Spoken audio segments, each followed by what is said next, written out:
ABP Ganga, खबर आपकी, जुबान आपकी।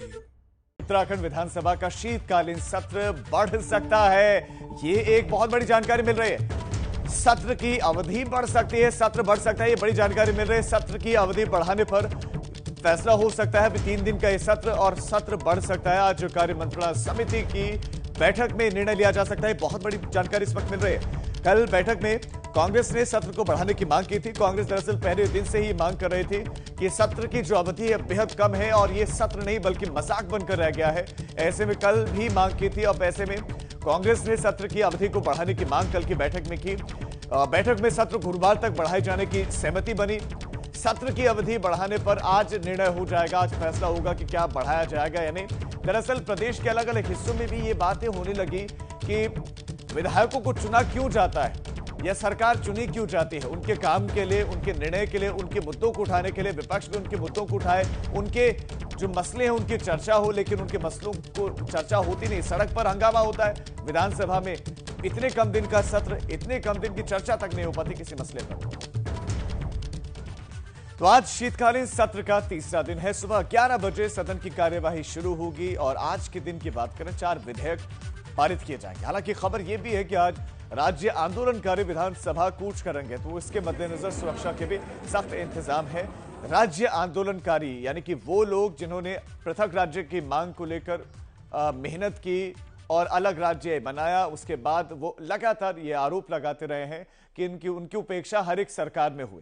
हर एक सरकार में उनकी उपेक्षा हुई, चाहे कांग्रेस आए, बीजेपी आए, फिर कांग्रेस आए, बीजेपी आए, इस तरह से उनकी उपेक्षा हुई। आज कौन कौन से विधेयक रखे जाने वाले हैं जो पारित होने हैं, उनके बारे में भी हम आपको जानकारियां देंगे और इनकी डिटेल जानकारी भी आप तक हम अभी मुहैया करवाएंगे, आपको देंगे। आज के दिन क्या क्या काम होने वाला है ये हम आपको बता रहे हैं। दूसरी तरफ आज राज्य आंदोलनकारी भी प्रदर्शन कर सकते हैं, राज्य आंदोलनकारी प्रदर्शन कर सकते हैं। दूसरी तरफ कांग्रेस भी प्रोटेस्ट कर सकती है।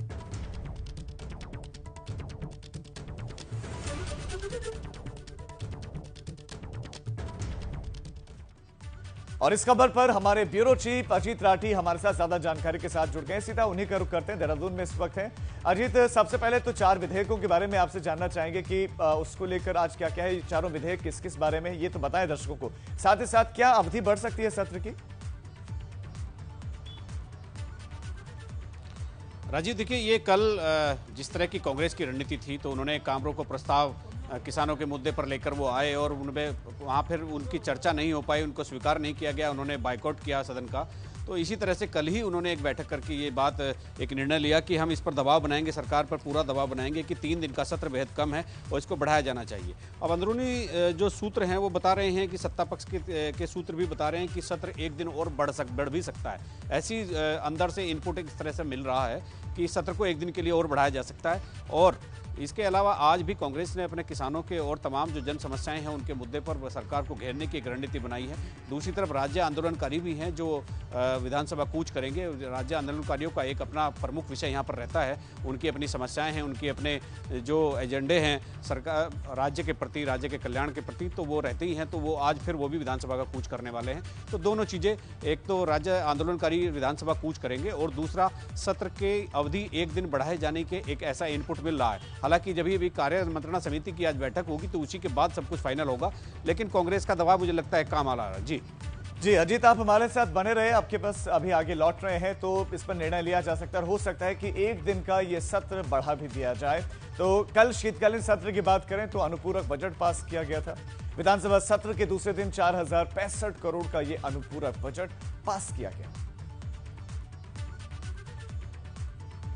तो कल अनुपूरक बजट रखा गया, अनुपूरक बजट पास हुआ और आज के दिन की कार्यवाही में जो विधेयक है वो पास होंगे।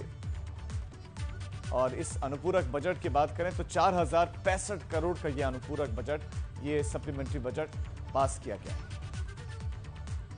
विधानसभा के सत्र में प्रश्नकाल और शून्यकाल, कार्यस्थगन और जो हमारा अनुपूरक बजट था उसको पारित कराया गया है। कार्यस्थगन के रूप में विपक्ष ने गन्ने पर, किसानों के मुद्दे पर, आपदा के लिए कई ऐसे प्रमुख मुद्दे उठाए हैं। सरकार ने जिनका जवाब दिया है। अल्मोड़ा के जिलाधिकारी के खिलाफ विधानसभा उपाध्यक्ष ने विशेषाधिकार हनन का मुद्दा उठाया तो वहीं सदन में विपक्ष ने इस मामले को लेकर जमकर हंगामा काटा। विपक्ष ने जिलाधिकारी पर कार्रवाई की मांग की है।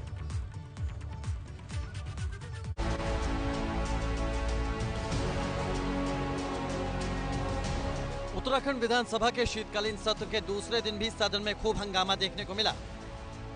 सदन के अंदर भ्रष्टाचार, गन्ना किसान, कृषि कानून और बेरोजगारी के मुद्दे पर हंगामा हुआ तो वहीं विधानसभा के बाहर विपक्ष ने गन्ने हाथ में लेकर विधानसभा में दाखिल होने की कोशिश की। इस दौरान कांग्रेस विधायकों और पुलिस में धक्का मुक्की भी हुई। हालांकि कांग्रेस को तो सदन की कार्यवाही में सीएम त्रिवेंद्र के वर्चुअली जुड़ने पर भी आपत्ति थी, लेकिन सबसे ज्यादा कोहराम मचा विधानसभा उपाध्यक्ष रघुनाथ सिंह चौहान के विशेषाधिकार हनन के मुद्दे पर। अल्मोड़ा के डीएम के खिलाफ विधानसभा उपाध्यक्ष ने विशेषाधिकार हनन का मुद्दा उठाया और उनके खिलाफ जमकर नाराजगी जताई। उत्तर प्रदेश में भी अच्छे काम होते थे, अधिकारी काम करते थे, लेकिन यहाँ का अधिकारी बेपरवाह हो गया है, बेलगाम हो गया है। एक एरोगेंट जिसको कहना चाहिए, एरोगेंट जिसको एक शब्द है अंग्रेजी का, इस टाइप का काम करेंगे तो जनता के हम जो प्रतिनिधि है, जनता के जो सेवक हैं, उनको सेवा कैसे जनता की सेवा कर पाएंगे। अधिकारी को लगाम लगानी चाहिए। हम ये कहते हैं हमारा किसी के प्रति कोई राग द्वेष नहीं है। हम चाहते हैं कि जनता के प्रति जवाबदेह अधिकारी को भी होना चाहिए और जनप्रतिनिधि को भी होना चाहिए। विधानसभा के उपाध्यक्ष तो डीएम से खासा नाराज दिखे। उनके मोबाइल फोन में ये उस विकास कार्य के लिए लगाए गए शिलापट की तस्वीर है जिस कार्यक्रम में उन्हें ही नहीं बुलाया गया, जबकि बतौर क्षेत्र के विधायक उनकी ही अध्यक्षता में इन विकास कार्यों को संपन्न होना है। ये जो आपको दिखा रहा हूँ, इसको भी दिखा रहा हूँ आपको, ये भी देखिए। इन्होंने जो है मेरी एब्सेंसी में मुझे न बुला करके न मुझे उसकी जानकारी दी, इसका उद्घाटन करा दिया।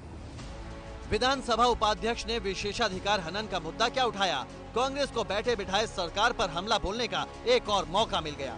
कांग्रेस ने इस मुद्दे पर हंगामा करते हुए ऐसे अधिकारियों पर शासन स्तर से कार्रवाई की मांग की। मैंने तो ये उन्हें संकेत दिया जो उन्हें भी मालूम है, नौकरशाही निरंकुश हो चुकी है और निर्वाचित विधायकों को वो कुछ समझती नहीं है, जबकि निर्वाचित विधायक का सर्वोच्च स्थान भी वो जनता की बात कहता है, व्यक्तिगत थोड़ी कह रहा है कि मैं फैक्ट्री लगाऊंगा। उसे गंभीरता से लेना चाहिए। एक और सदन से लेकर सड़क तक विपक्ष का हंगामा ही हंगामा देखने को मिला तो वहीं सरकार की ओर से शासकीय प्रवक्ता डैमेज कंट्रोल करते दिखाई दिए और विशेषाधिकार हनन का मामला सरकार के संज्ञान में होने की बात कहते दिखे। अध्यक्ष जी अनुमति दे तो इसके लिए हमने कहा कि हम इसकी जांच चीफ सेक्रेटरी को दे सकते हैं कि क्या विषय हुआ, डीएम की कहाँ गलती रही, डीएम की गलती की जांच करके वो बताएं। तो माननीय अध्यक्ष जी ने भी कहा कि इसमें शासन को संज्ञान में लाए, शासन को कहा है कि आप इसकी तत्काल विधिवत रूप से और इस पर उचित कार्रवाई करें। उत्तराखंड में जनप्रतिनिधि और अधिकारियों में विवाद की बात नई नहीं है, लेकिन विधानसभा उपाध्यक्ष की बात को अनसुना कर डीएम अल्मोड़ा ने एक बार फिर इस मुद्दे को हवा दे दी है। ऐसा पहली बार नहीं हो रहा है कि उत्तराखंड में अधिकारी नेताओं की नहीं सुनते हैं। उत्तराखंड में विधानसभा शीतकालीन सत्र जारी है। ऐसे में उपाध्यक्ष रघुनाथ सिंह चौहान ने डीएम अल्मोड़ा के खिलाफ मोर्चा खोलकर अपनी ही सरकार पर सवाल खड़े कर दिए हैं। इससे साफ जाहिर होता है कि अधिकारी रघुनाथ सिंह चौहान यानी डिप्टी स्पीकर की भी नहीं सुनते हैं। अपने सहयोगी कैमरामैन प्रमोद वाजपेयी के साथ विनोद कुमार, एबीपी गंगा, देहरादून। डीएम अल्मोड़ा के खिलाफ जांच होगी, ये भी एक बड़ी खबर आपको देते हैं। मुख्य सचिव डीएम अल्मोड़ा की जांच करने वाले हैं, इसकी मांग भी की गई। विधानसभा में ये मसला गूंजा। ऐसे में ये बड़ी जानकारी देते हैं कि अल्मोड़ा के डीएम के खिलाफ जांच होगी और इसकी जांच कोई और नहीं बल्कि मुख्य सचिव करने वाले हैं। और विधानसभा स्पीकर पीठ की तरफ से ये जांच के निर्देश दिए गए थे। विधानसभा उपाध्यक्ष के सवालों के बाद अब जांच होगी। दरअसल डीएम चाहते तो कई लोगों की जान बच सकती थी। ये विधानसभा के उपाध्यक्ष की टिप्पणी थी कि डीएम चाहते तो कई लोगों की जान बच सकती थी। तो अल्मोड़ा डीएम नितिन भदौरिया के खिलाफ जांच होगी। मुख्य सचिव उत्तराखंड के जांच करेंगे। ये बड़ी जानकारी आपको दे रहे हैं। तो अल्मोड़ा डीएम के खिलाफ जांच होगी। मुख्य सचिव ओम प्रकाश डीएम अल्मोड़ा की जांच करने वाले हैं। ये बड़ी जानकारी आपको दे रहे हैं। दरअसल आरोप बेहद गंभीर लगे हैं अल्मोड़ा के जिलाधिकारी पर और विधानसभा स्पीकर पीठ की तरफ से जांच के निर्देश दिए गए कि इस मामले की जांच की जाए। विधानसभा उपाध्यक्ष के सवालों के बाद ही अब जांच की जाएगी। जांच कब तक पूरी होती है, किन किन प्रक्रियाओं से होकर गुजरना पड़ेगा डीएम अल्मोड़ा को, यह भी स्पष्ट नहीं, लेकिन जांच मुख्य सचिव खुद करेंगे। अब एक और बड़ी खबर नैनीताल से, जहां पर देहरादून के जिला जज निलंबित कर दिए गए। हाईकोर्ट ने जिला जज को निलंबित कर दिया। जिला जज प्रशांत जोशी को हाईकोर्ट ने निलंबित कर दिया है। बड़ी जानकारी, देहरादून के जिला जज को निलंबित किया गया। ये नैनीताल से बड़ी खबर है, लेकिन खबर देहरादून की, देहरादून के जिला जज को निलंबित किया है। और इसके पीछे की वजह जो बताई जा रही है वो ये है कि सरकारी गाड़ी का इस्तेमाल न करके प्राइवेट गाड़ी, अपनी निजी वाहन का इस्तेमाल किया। सरकारी गाड़ी नहीं इस्तेमाल करने की वजह से निलंबित हुए। कैंप कोर्ट में हिस्सा लेने के लिए निजी गाड़ी से गए थे।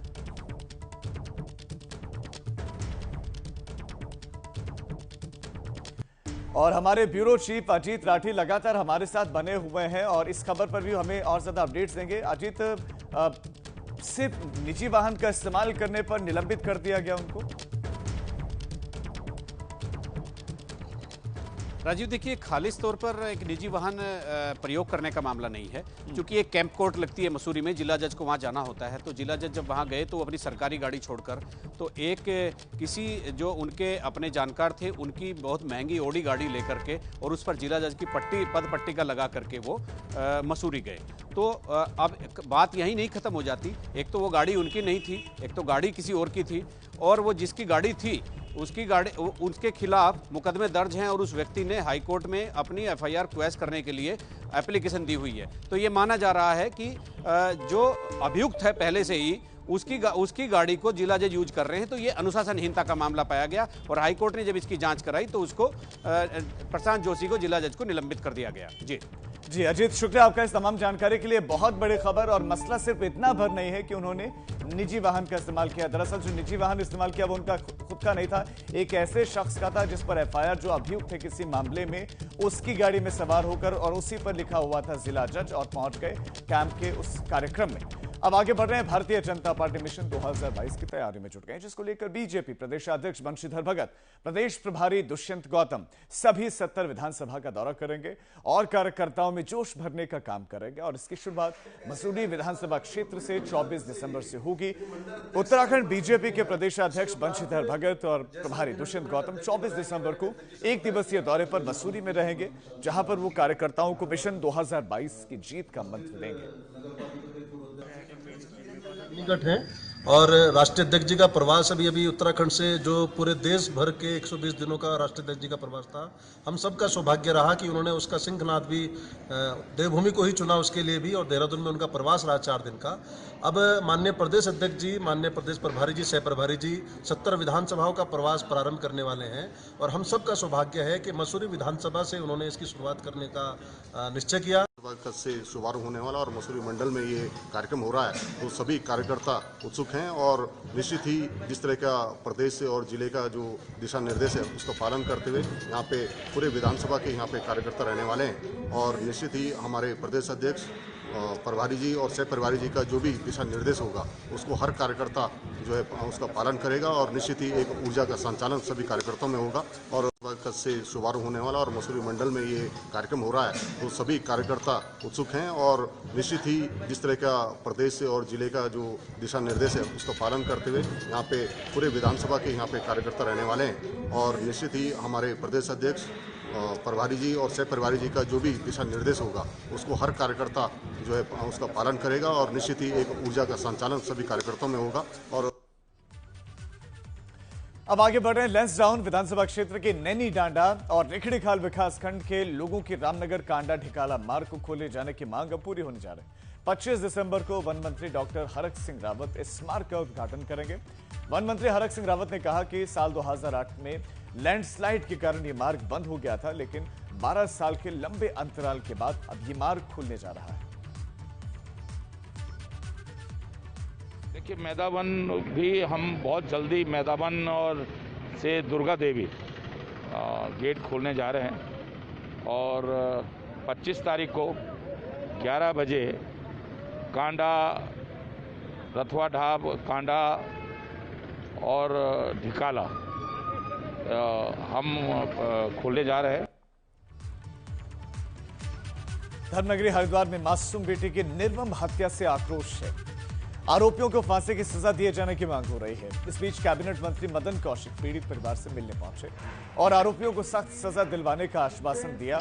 बता दें कि एक आरोपी को पुलिस ने गिरफ्तार कर लिया है तो अभी दूसरा आरोपी फरार है।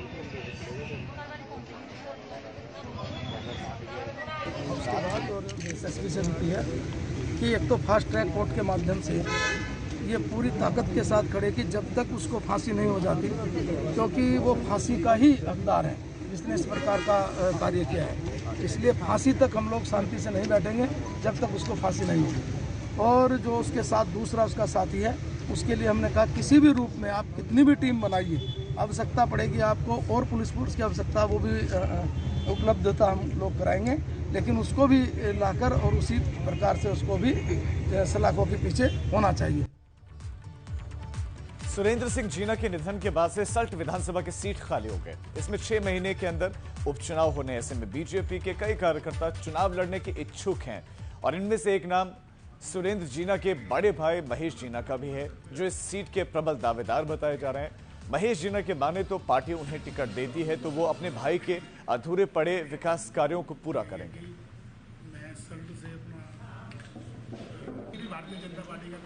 अपनी इच्छा तो कोई भी कहीं की भी रख सकता है, लेकिन जिस प्रकार मेरे स्वर्गीय भाई सुरेंद्र जीना जी का जो सपना था और जो उन्होंने कार्य सल्ट के लिए किए, उन कार्यों को पूरा करने के लिए मैं समझता हूं कि मेरे को पार्टी को अगर टिकट देती है तो मैं उनके बड़े भाई के नाते भी और परिवार के नाते भी, और उनसे 15 साल से जुड़ा रहा हूँ साथ में, तो मैं उन कामों को बहुत अच्छी तरह से पूरा कर सकता हूँ, क्योंकि मेरे को उन कामों का पता है कि मेरे भाई क्या क्या चाहता था।